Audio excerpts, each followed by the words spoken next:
Samantala, tagumpay po ang pagdiriwang ng Enchanted Kingdom sa kanilang ika-29 na anibersaryo na dinayo ng libo-libong theme park goers.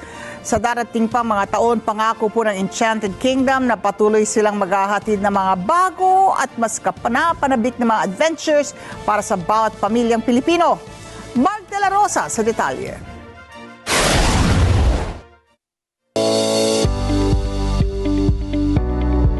Lahat po kayo na nandito, kayo po ang dahilan kung bakit ang Enchanted Kingdom continues to provide timeless magic to each and every Filipino.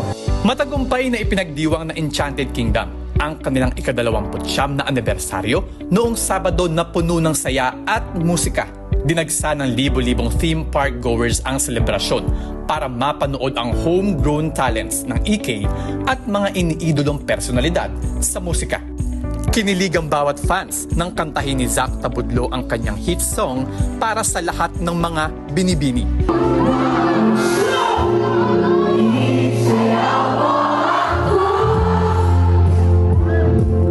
Habang si Janine Verdi naman ay pinahanga ang mga manonood sa kanyang powerhouse vocals.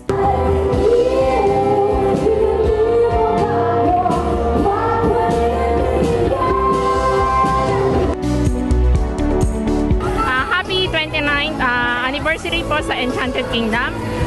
Lagi po kaming nandito dahil masaya dito sa Enchanted Kingdom. Happy anniversary po sa Enchanted Kingdom. Thank you po kasi sila po yung isa sa nagbibigay ng saya sa aming pamilya, lalo na pag may occasions po.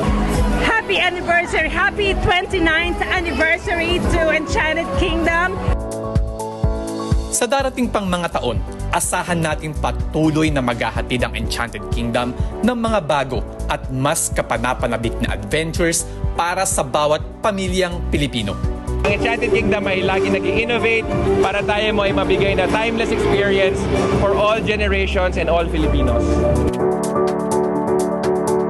Mark De La Rosa para sa mata ng Agila. Matatag, matapang, matapat.